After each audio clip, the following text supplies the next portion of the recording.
Hello guys, welcome to UPSC point. दोस्तों, हाल ही में हमारे उपराष्ट्रपति जगदीप धनखड़ द्वारा त्यागपत्र दे दिया गया है। इसी वजह से उपराष्ट्रपति वाला जो टॉपिक है वह परीक्षा की दृष्टि से काफी महत्वपूर्ण हो जाता है और यहां से परीक्षा में प्रश्न आने की 100% संभावना है। इसी को ध्यान में रखते हुए मैंने हर एक सेक्शन को विस्तार से कवर किया है ताकि आपका परीक्षा में एक भी प्रश्न ना छूटे। तो चलिए वीडियो की शुरुआत करते हैं। सबसे पहले हम वन लाइनर फैक्ट की बात कर लेते हैं, इसके बाद हम उपराष्ट्रपति के संबंध में डिटेल से चर्चा करेंगे। तो वन लाइनर फैक्ट में हमारा पहला पॉइंट है, भारत के पहले उपराष्ट्रपति कौन थे? तो इसका राइट आंसर है डॉक्टर सर्वपल्ली राधाकृष्णन। दूसरा प्रश्न आपकी परीक्षा में पूछा जा सकता है कि किस उपराष्ट्रपति की मृत्यु उनके कार्यकाल के दौरान हो गई थी?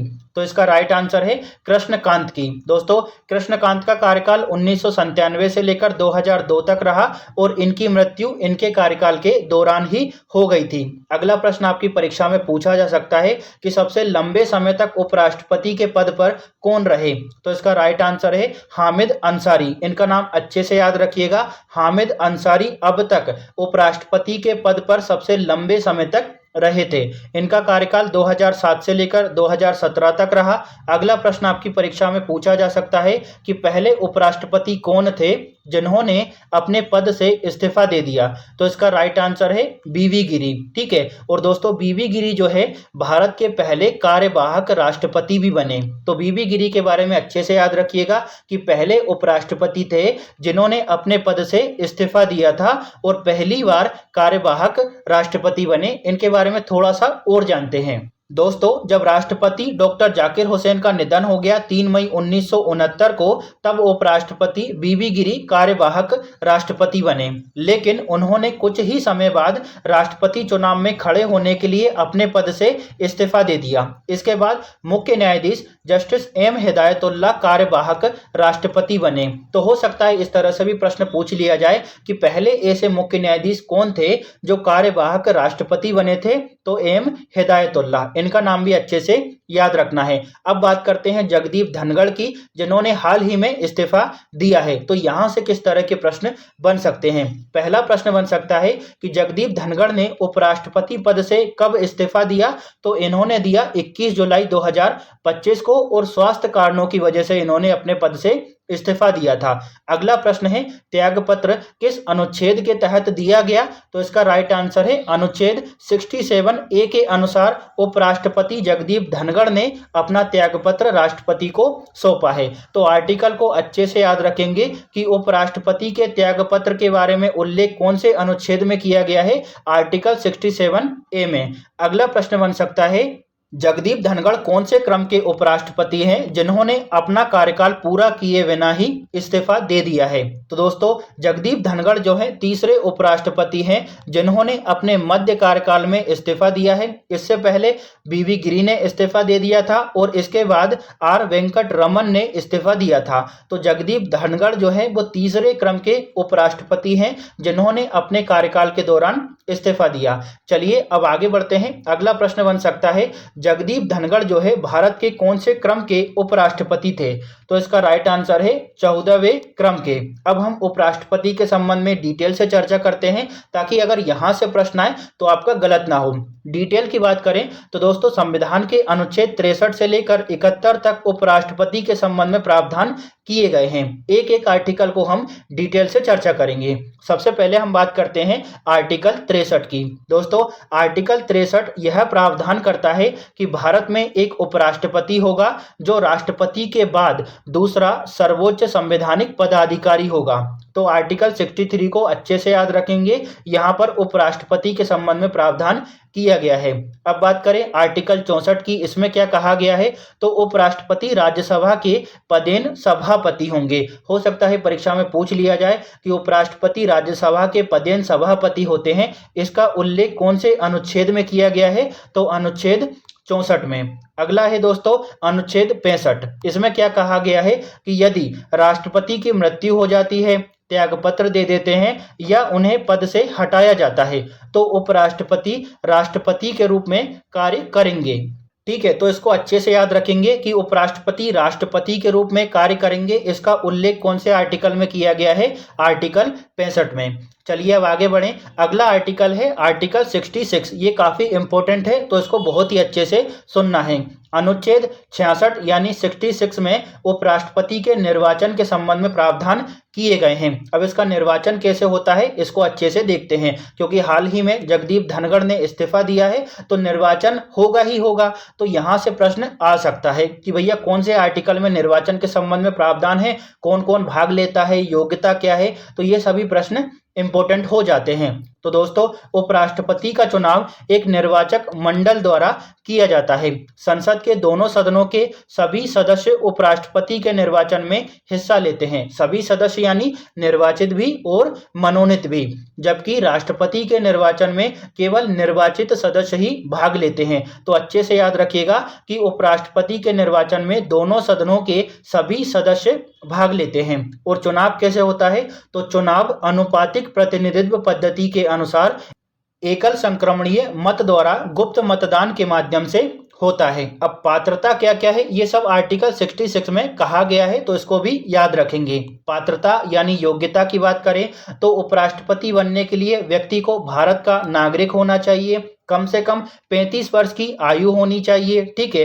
राज्यसभा की सदस्यता के लिए योग्य होना चाहिए। यहाँ पर लोकसभा ऑप्शन में दिया जा सकता है, तो इसको अच्छे से याद रखेंगे कि राज्यसभा की सदस्यता के लिए योग्य होना चाहिए, लाभ का पद धारण नहीं करना चाहिए और संसद या फिर राज्य विधानमंडल का सदस्य नहीं होना चाहिए। तो अच्छे से याद रखेंगे कि क्या क्या योग्यता संविधान में बताई गई है। और बात करते हैं थोड़ी सी और, नामांकन प्रक्रिया क्या होगी। दोस्तों, उम्मीदवार को कम से कम 20 प्रस्तावकों और 20 अनुमोदकों के हस्ताक्षर के साथ नामांकन पत्र दाखिल करना होगा। तो अच्छे से याद रखेंगे कि 20 प्रस्तावक और 20 अनुमोदक होने चाहिए, जबकि राष्ट्रपति के चुनाव में 50 प्रस्तावक और 50 अनुमोदक होने की बात कही गई है। तो राष्ट्रपति और उपराष्ट्रपति में आपको कंफ्यूज नहीं होना है। दोस्तों, नामांकन पत्र चुनाव आयोग द्वारा नियुक्त रिटर्निंग ऑफिसर के पास में जमा करना होता है। भारत का जो चुनाव आयोग है उपराष्ट्रपति के चुनाव का आयोजन करता है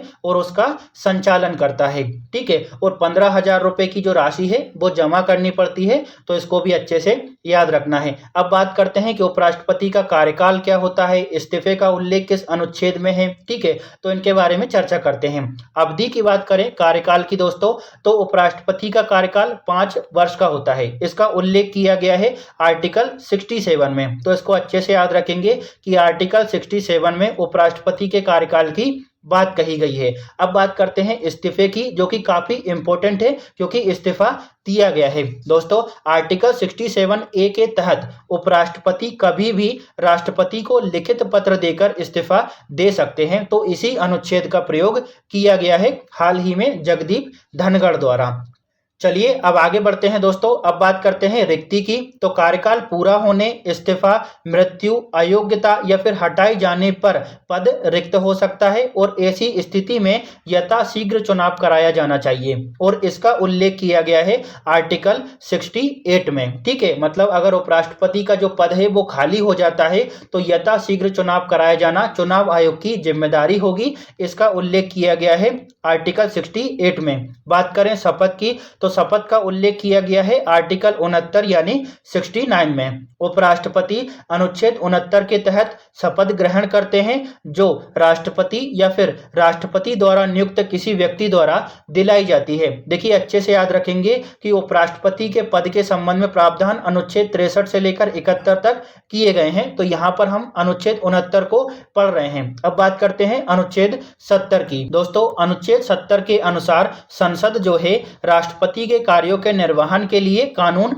बना सकती है यदि कोई ऐसी आकस्मिकता उत्पन्न होती है जिसके लिए संविधान में कोई भी प्रावधान नहीं किया गया है। बात करें अनुच्छेद 71 की, तो अनुच्छेद 71 के अनुसार राष्ट्रपति या उपराष्ट्रपति के चुनाव से संबंधित किसी भी विवाद या फिर संदेह का निर्णय सर्वोच्च न्यायालय द्वारा किया जाएगा। चलिए अब हम आगे बढ़ते हैं दोस्तों। अब हम बात करते हैं कि उपराष्ट्रपति को आखिरकार हटाया कैसे जा सकता है।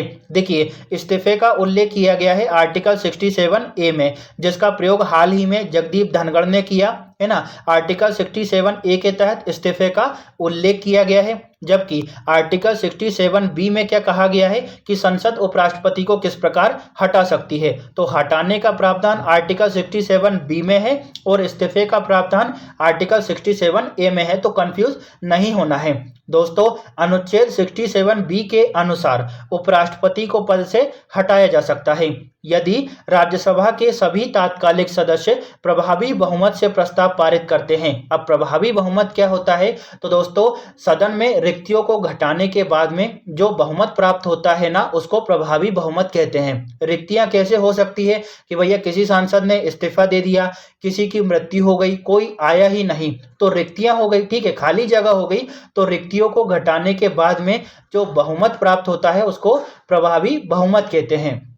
दोस्तों, अगर आपको बहुमत समझने में दिक्कत आती है कि प्रभावी बहुमत, विशेष बहुमत, साधारण बहुमत क्या होता है, तो मैंने बहुमत के प्रकारों में डिटेल से इसको समझाया है, उदाहरणों के माध्यम से समझाया है, तो आप उस वीडियो को देख सकते हैं। ठीक है, चलिए अब हम बात करते हैं कि राष्ट्रपति को कैसे हटाया जा सकता है। दोस्तों, अनुच्छेद 67B के अनुसार उपराष्ट्रपति को पद से हटाया जा सकता है। ठीक है, राज्यसभा के सभी तात्कालिक सदस्य प्रभावी बहुमत से प्रस्ताव पारित करते हैं जिस पर लोकसभा को सहमति देनी होगी, यानी लोकसभा जो है साधारण बहुमत से प्रस्ताव को पारित करेगी, ठीक है, और राज्यसभा प्रभावी बहुमत से प्रस्ताव को पारित करेगी, तो उपराष्ट्रपति को हटाया जा सकता है।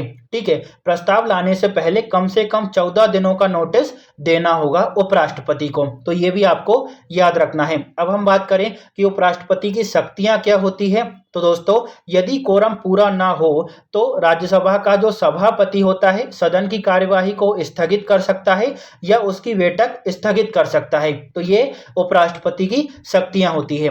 कुछ और बात करें दोस्तों, संविधान की 10वीं अनुसूची सभापति को दल बदल के संबंध में किसी राज्यसभा सदस्य की अयोग्यता पर निर्णय देने का अधिकार देती है। इसी के साथ साथ सदन में विशेषाधिकार हनन का प्रश्न उठाने के लिए सभापति की स्वीकृति आवश्यक है। और कौन कौन सी शक्तियां होती है? तो दोस्तों, सभापति विभिन्न स्थायी समितियों, ठीक है, विभागीय संसदीय समितियों के सदस्यों की नियुक्ति करते हैं और वह कार्य मंत्रणा समिति, नियम समिति और सामान्य प्रयोजन समिति की अध्यक्षता भी करते हैं। तो हो सकता है परीक्षा में प्रश्न पूछ लिया जाए कि निम्न में से कौन सी समिति की अध्यक्षता सभापति द्वारा नहीं की जाती, तो अच्छे से याद रखेंगे कौन कौन सी समिति की अध्यक्षता सभापति करते हैं। कार्य मंत्रणा समिति, नियम समिति और सामान्य प्रयोजन समिति। अगली शक्ति है सभापति की कि भैया संविधान और सदन से संबंधित नियमों की व्याख्या करने के लिए जिम्मेदार होता है कौन? उपराष्ट्रपति या फिर सभापति, और कोई भी सभापति की व्याख्या पर विवाद नहीं कर सकता। दोस्तों, आशा करता हूं कि मैंने सारे जितने भी इंपॉर्टेंट पॉइंट थे वो कवर किए हैं। इसका जो PDF है वो आपको मेरे टेलीग्राम चैनल पर मिल जाएगा। मेरा जो टेलीग्राम चैनल है उसका नाम है UPSC पॉइंट ऑफिशियल, तो आप सीधा सर्च कर सकते हैं या फिर उसका जो लिंक है मैं डिस्क्रिप्शन में उपलब्ध करवा दूंगा, तो वहां से क्लिक करके आप सीधा ज्वाइन कर सकते हैं और PDF को डाउनलोड कर सकते हैं। इससे पहले हमने सुप्रीम कोर्ट के जजमेंट को कवर किया है, तो अगर आपने वो वीडियो नहीं देखी हो तो उसको जरूर देखिएगा। अगर आपको आज की वीडियो अच्छी लगी हो तो लाइक, शेयर और सब्सक्राइब जरूर करिएगा, साथ ही कमेंट जरूर करना है। Thank you.